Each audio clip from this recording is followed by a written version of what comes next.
Hey guys, it's Jordan and Max. For the last 7 years, we've bootstrapped our entire lives by building online businesses, software companies, information products, and marketing agencies to survive. Now, to see if we can take things to the next level, we've left our previous businesses to see if we have what it takes to build and maintain $1 million business without outside funding. Follow along as we learn, share, and teach the best digital strategies being used by the best marketers and entrepreneurs in the world today. This is Misfit Radio. Hey, what's going on, guys? Welcome to episode 1 of Misfit Radio. We're super excited to bring this episode to you. We've been talking about doing this for a really long time. Super long. Right? So, I mean, it's probably about 2 years we've been talking about this. Yeah, and I think the number one question on everyone's mind is, what the heck is a misfit? What is a misfit? Okay, well, there's the obvious definition of, something that just doesn't belong. It is a misfit. It doesn't fit. But to us, a misfit is marketing innovation, sales funnels, and information technology. All the stuff that just we nerd out about every single day, all day. Too much. Yeah, we live it. We love it. And yeah, we probably talk about it way too much. If you're ever out with us socially, good luck getting us not to talk about either of those. Very true. And today we actually have a very special episode for you guys. We just ran a 4-minute mile. Yes, we did. And I definitely can't actually run a 4-minute mile. No chance. I would throw up so fast. No chance. No, what we mean is that we achieved something that we previously thought was impossible. In 1954, Roger Bannister was the first human being to run a 4-minute mile. Before that, they thought it was physically impossible for a human being to be able to do that. But a crazy thing happened. As soon as he ran his 4-minute mile, his training buddy, who he'd been running with for years, said, "Oh, it's possible?" And he did it too, 1 week later. And as soon as people found out that it was possible, a ton of people started doing it just because they saw that it was possible and they were able to push themselves to that level. And that's what we're able to finally do, and that's what we're bringing you guys today. So we spent 6 years building multiple companies. What did we try to? We probably started at least 6. Yeah, 6, 7. 6 or 7 companies. For 6 years, we're trying to build this company. We did every single thing that we're taught to do in order to build a company. But then we saw all these other internet entrepreneurs that were able to spin up massively profitable businesses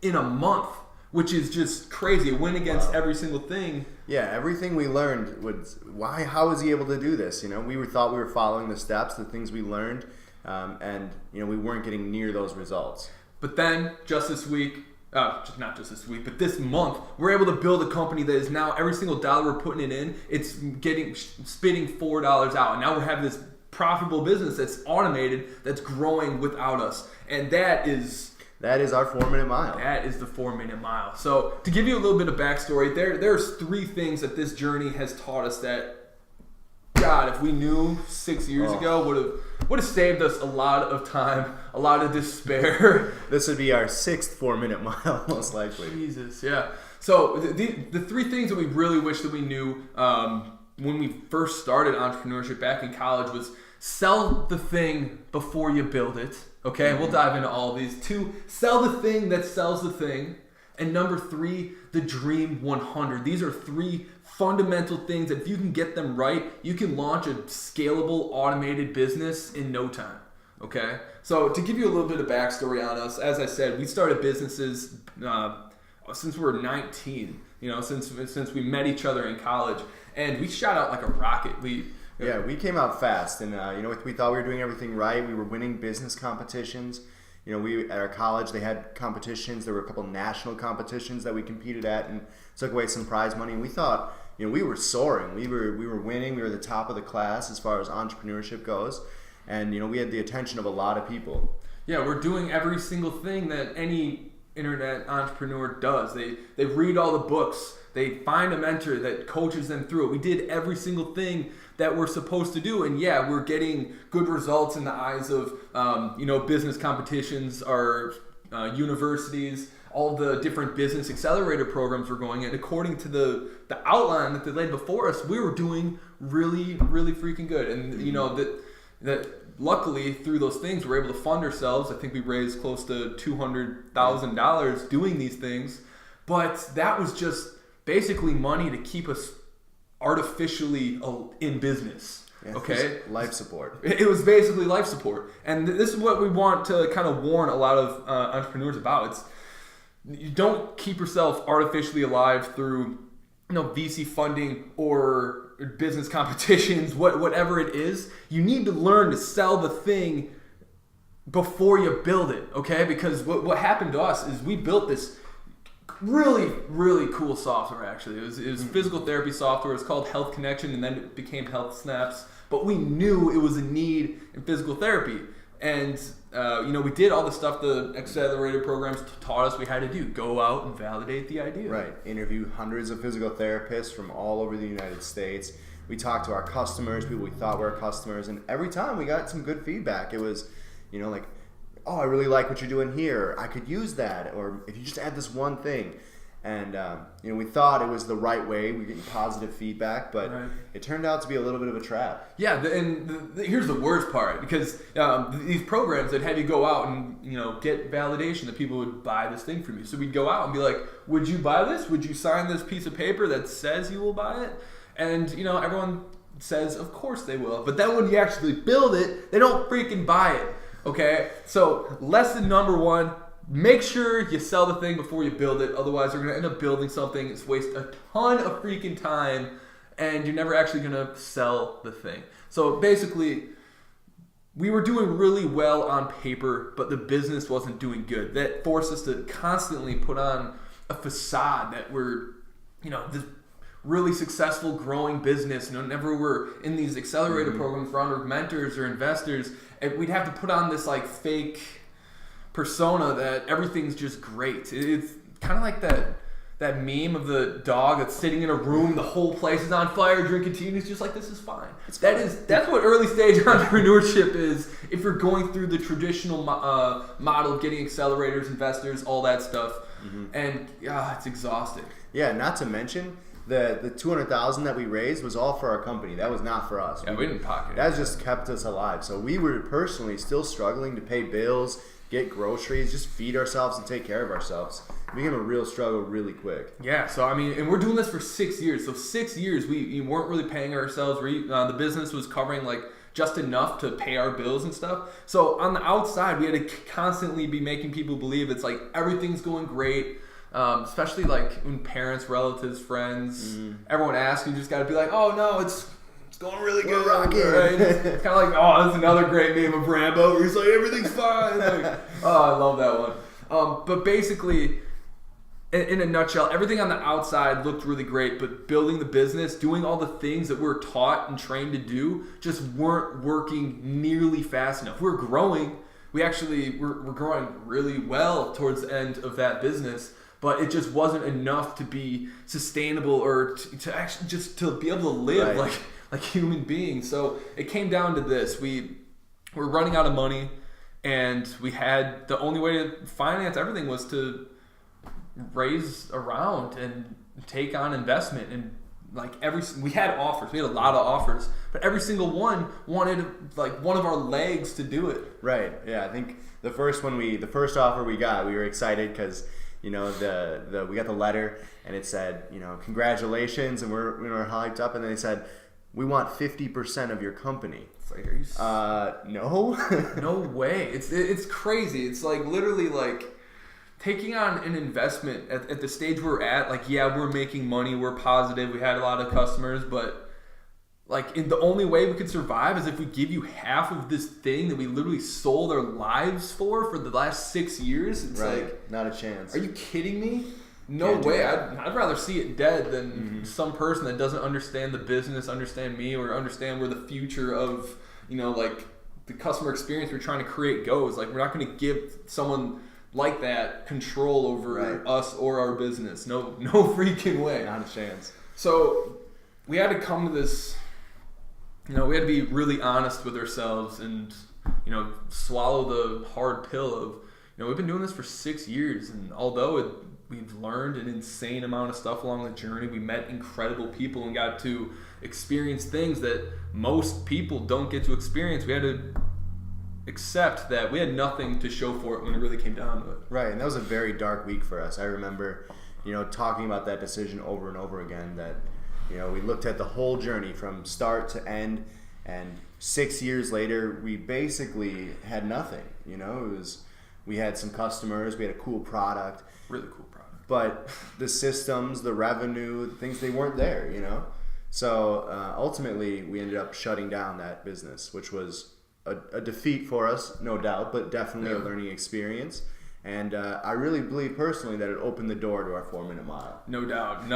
Actually, it's crazy how that was one of the hardest things in my life, having to kill health snaps, because that was who I was. That I bled purple for a really long time, which is our color palette at the time. But yeah, it led us to find our 4-minute mile because we couldn't sell our software going door to door calling people. We decided to start learning digital marketing. And then everything just exploded for us because we learned so many things that didn't just apply to marketing, but applied to business principles in every single way. That's what led us to learn. It's like you got to sell the thing before you build it. You got to sell the thing that sells the thing, and led us to what is called the Dream 100, which is insanely... It's my favorite. Will change your life if you get it right.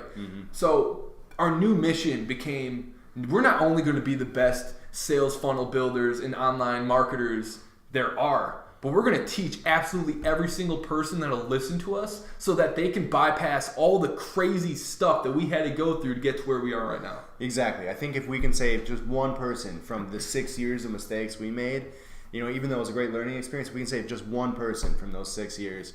I think that's going to be... I'll talk forever. So if you listen to these 3 things and you apply them and you get them right, this will literally... What we managed to do, managed to do better than what we did in 6 years in literally 2 weeks by applying these 3 things. Okay? So number 1, sell before you build. Go out and literally try to sell somebody what you're going to build. You don't have to even tell them that it doesn't exist. We don't need, don't lie to them. Definitely don't lie. We don't want another fire festival on our hands. Don't need another fire festival. But if you have the plans and you have the capabilities to build something, and even though it's not done yet, it doesn't mean that you can't go sell them. Just let them know that it's not done yet.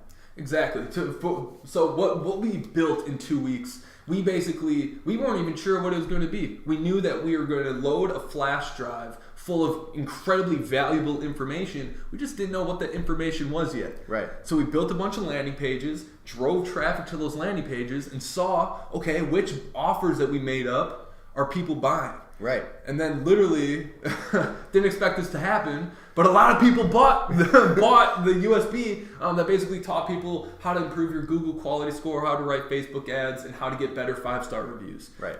And it sold like crazy. So then we literally that night. Yeah. So we sent out an email, not expecting much, and I literally sent the email, went back to the other page and refreshed, and we had already sold like 5. So I immediately jump on the emails, emailing all 5 of these people, like, hey guys, I'm so glad you want this thing, but it's not ready yet. And you know what? All 5 of them said to me, they said, that's okay, send it when it's ready. And it was incredible because I knew exactly what to build, and I had people waiting for it, which is incredible. It's exactly what you want in business. Boy, that just removes all the stress out of building something. When you're building something, you get hung up over all the smallest details because you're I don't know if people are going to get this, or I don't know if people are going to want this. By doing it this way, you know exactly what you have to build. Okay, you're not you always want to over deliver a little bit, but you don't need to add in all this extra stuff. You can find out that, okay, maybe the 3 out of the 8 things I was going to add are all I need to put into this thing for people to buy it. Okay, if you sell it before you build it, you're not only going to save yourself a ton of time, you're going to save yourself a ton of stress, a ton of dev time, and you're going to have much, much happier customers because you're actually getting things to them faster. Right. Yeah, I think the other thing is you're going to launch your business a lot faster. Right. We spent the first two full years building our software product. Yeah. iPad app, mobile app, Android app, web app. All the above. Didn't need really any of them. Yeah, so it's incredible when you sell it first. You know exactly what to build. There's no questions. If you have a team, the team is going to be happy with you because there's no gray areas. There's no add this feature, add this. It's just here's what they bought. Here's what we need to build. Exactly.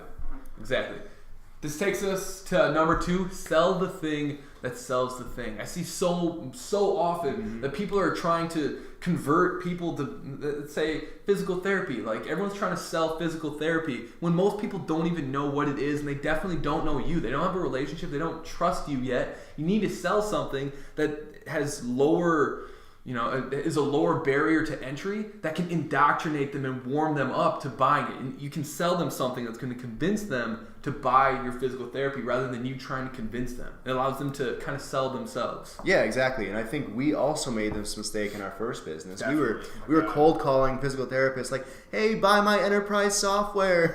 That doesn't work. Okay, you need to sell the thing that sells the thing. So what are some examples of this? Oh, there's a lot, actually. So I don't know if you know Russell Brunson. He's the CEO of ClickFunnels, one of the best landing page building and sales funnel software on the market. Not one, it is the best, hands down. I'll fight somebody over this. Debate me. But Russell, you can't just go and buy ClickFunnels. You need to go through one of his funnels. He sells .com secrets. He sells expert secrets. And know what those things do? When you read those things, you convince yourself that you need ClickFunnels. That's why he's the fastest growing startup software company ever. The fastest growing one to reach 100 million without VC funding, which is incredible. Because he's not trying to sell it, okay? He's selling easy things that sell it for him. So everyone that buys it, they're convincing themselves. It's not, like Lead Pages or any of these other companies that are trying to convince you that you need them.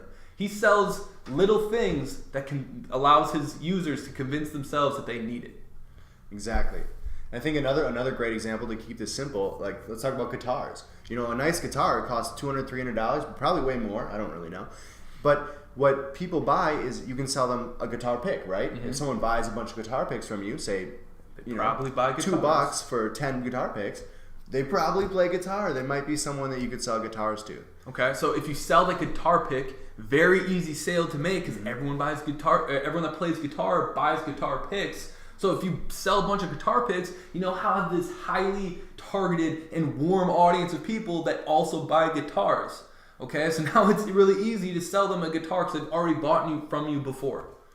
And they're a guitar player. So perfect. Exactly. It's all about selling really easy, low barrier to entry things that are going to convince other people to buy the next thing from you. Okay.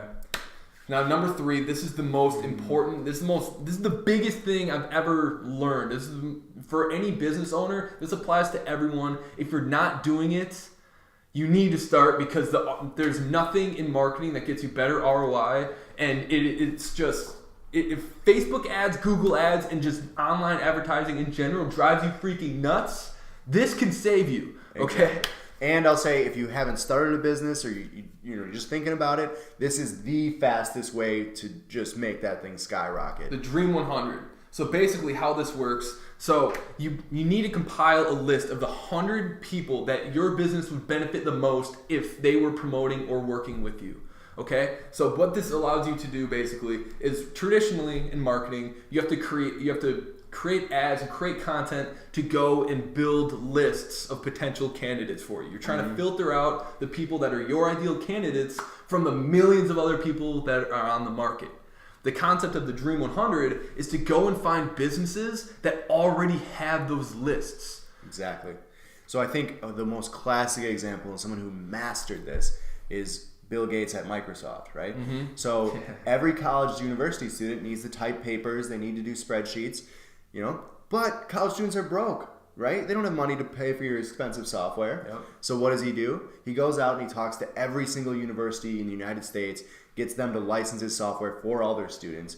Dream 100 right there, right? He found the people that already have his customers. He said, hey, let's make a deal. You can give this to your students at a discounted rate. Right. And boom, now he has a monopoly over every college student in America. Right. It's all about finding other people that have related services to you, that service the exact same people, and finding a way to bundle your offer into what they're doing. Right. My favorite example of this is hotels that don't have room service.